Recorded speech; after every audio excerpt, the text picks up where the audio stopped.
1, 2.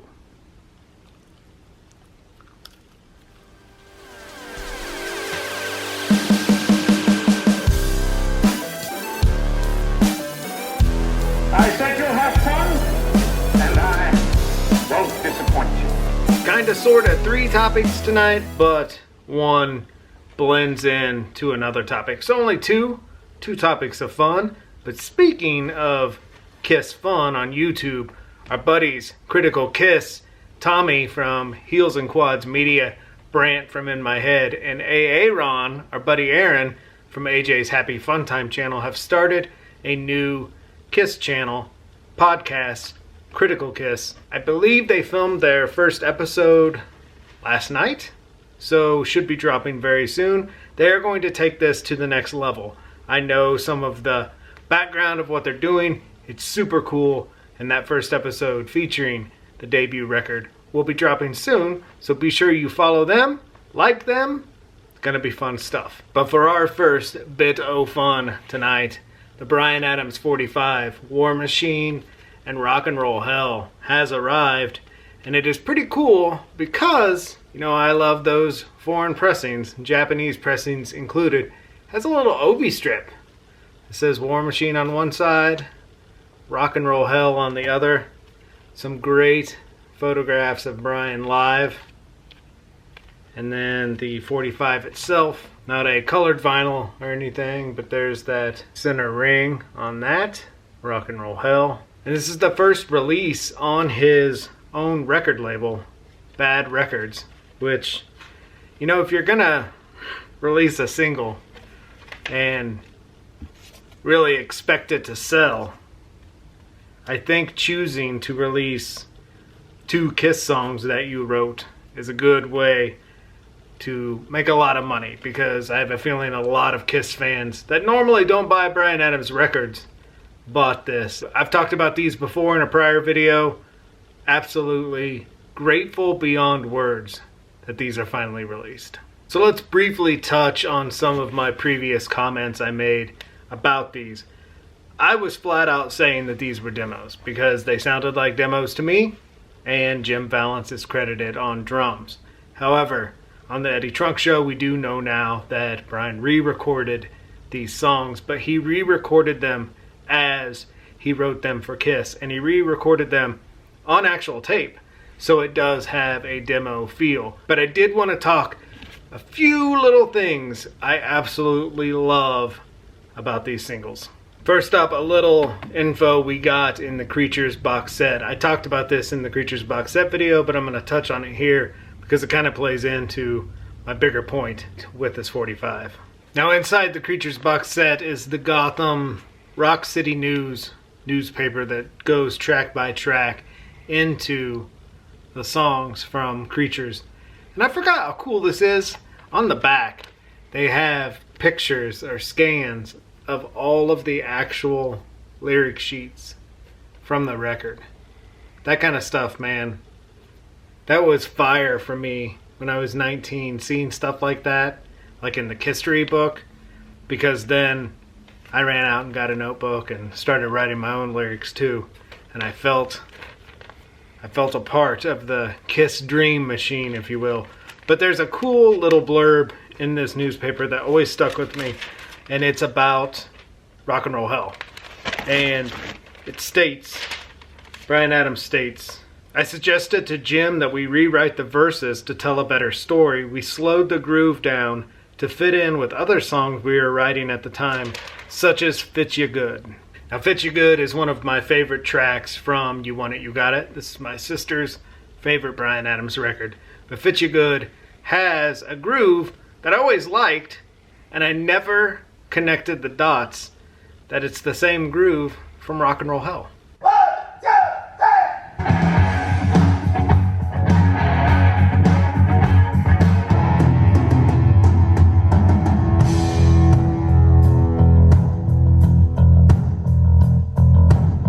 This is all that little nerd minutia, you know, growing up loving Bryan Adams and then loving Kiss, that, man, just sets my heart on fire, and I absolutely love this stuff. And then we haven't talked, you and I, since War Machine was released. And something in War Machine struck me, and so I went back to the Creatures box set.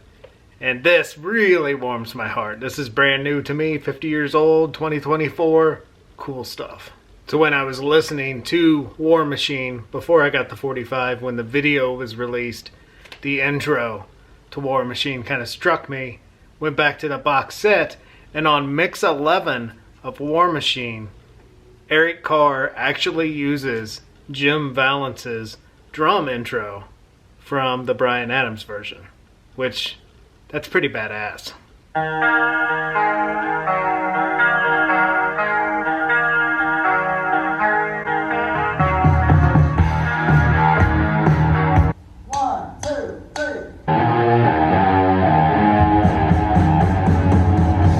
It's that kind of stuff that is just magical and makes me really appreciate these box sets. So, since we talked the Bryan Adams 45, I thought we would talk 45 collecting, and that is something I do not do at all. Do not collect 45s. I don't have the patience to look through 45s, especially when they are not in alphabetical order, and try to find KISS 45s. I know people have a system where they just scan through and look for the Casablanca ring label. I can't do that unless it has a KISS cover, which hardly any of the US ever did. Maybe I Love It Loud. I just don't have the patience for it. Hence, I don't collect 45s. I do have some 45s, and so I thought we would take a look at those tonight. Before we talk Bryan Adams 45s, we have to talk the 45 that absolutely changed my life. Rick Springfield. I've Done Everything for You, 45. This was a game changer for me. Totally fell for the rock and roll dream life. Changed my name to Rick, my dog Daisy. You know, I felt like this was calling to me. Like, this is your destiny, son. This is where you're supposed to be. So many dreams. I remember I would stand on the living room couch and pretend I was in the hall school cafeteria and mime the words to this song, dreaming that I had the same rock and roll power that Rick Springfield did. This and this. Jesse's Girl. I remember my sister was on tour with the New Generation Singers, and I must have been playing Jesse's Girl over and over again because my mom remembers telling my sister on the phone that she's about to strangle Jesse's Girl. So, there you go. This is where it all started for me. Rock and Roll Dreamland 101. Bryan Adams, I don't have many 45s. I have Straight from the Heart from Cuts Like a Knife with One Good Reason on the B-side from You Want It, You Got It. I always found it odd that Bryan would include a B-side from another record, but great way to sell your catalog, I guess. And this is It's Only Love with the only one on the B-side. So It's Only Love is from Reckless, of course, and the only one is from Cuts Like a Knife. Bryan Adams, Tina Turner. Get a little more... All right. We just got a Bob Ross from Little Strutter Boy. Get a little more selling power with Tina Turner there on the cover. And then my last 45, which I absolutely love because my sister had this record when we were little. And these two songs mean so much to me at Christmas time. Bryan Adams, Christmas Time, 45 with Reggae Christmas on the back. And I love the MTV music video of Reggae Christmas. I watch it every Christmas Eve to this day. And this is a green vinyl. Christmas Time, Reggae Christmas. This is a joy at Christmas time. Dynasty and Bryan Adams and Disco Christmas all come out to play in the Wax Night House. KISS 45s. Speaking of Strutter, Strutter 78 from Mexico. Presumido 78. Pretty cool shot on the cover as well. And this has Let Me Go Rock and Roll, Love Gun, Pastillo de Amor, and Beth. And there are the titles in Spanish. Always fun.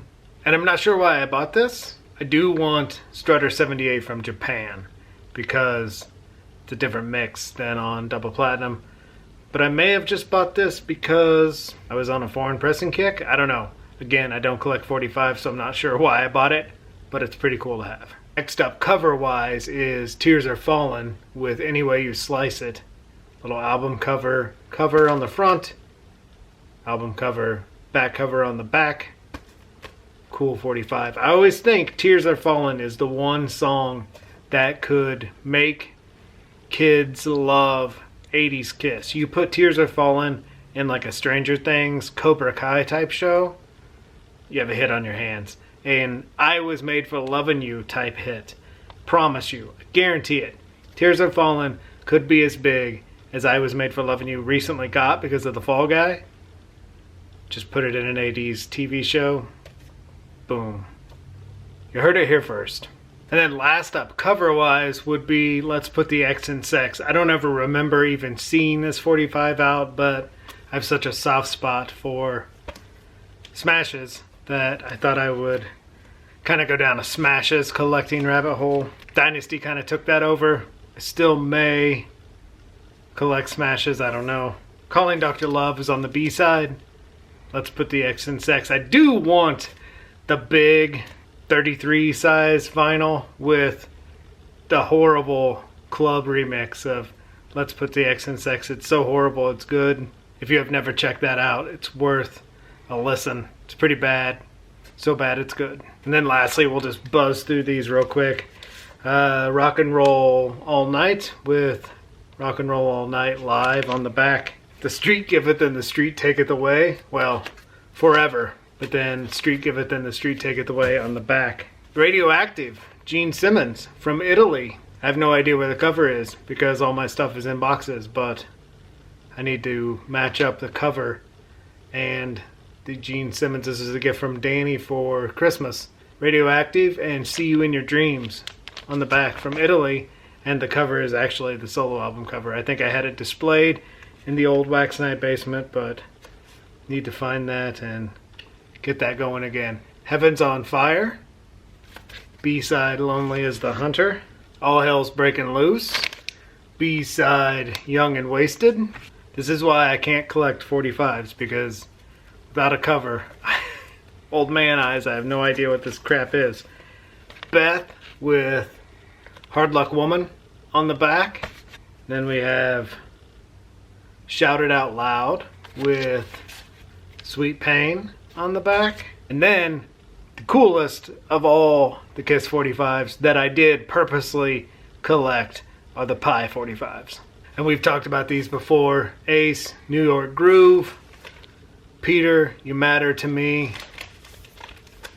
Gene, Radioactive. Paul, Hold Me, Touch Me. And these all came in colored vinyl with a cool center ring of the solo album artwork. Man, I freaking love these. I purposely set a year out to collect these because these came with the mask. And they're just paper masks, but these came with the mask, and those were so fun to collect. Now, can you imagine who amongst these masks might have been the hardest to complete? You're looking at him right there. Son of a gun. The first three came together in pretty much 4 months, and then I think it was another 8 months, and then finally they were all there. But Ace, of course, cost the most and was the hardest one to find. Does anybody else have that dilemma, or is it just me? Maybe a curse. The curse of Ace. Now, since I was feeling so nostalgic with the Bryan Adams 45 War Machine and just figuring out those new coincidences with the Creatures box set, I got very sentimental about high school, and I thought our second topic tonight would be, what is your high school soundtrack?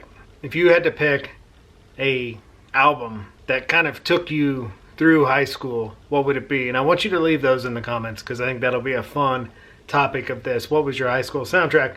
Mine, sophomore year, would be Hot in the Shade. This carried me from sophomore year all the way to my senior year and was replaced by the next album we're going to talk about. But Hot in the Shade, dang. You talk about Danny, Brett, and myself weekend nights like we just talked about last weekend. This was the soundtrack. Little boy just got up, wanted to come in and say hello. He said, I did my first Bob Ross. today. But anyway, Hot in the Shade. I remember sitting in Burger King parking lot listening to this on cassette. Now, any of you 80s kids, you'll remember when Burger King came out with the burger bundles. That was like a huge deal. And so they were just like little White Castle size Burger King sandwiches. But that was a big deal to us.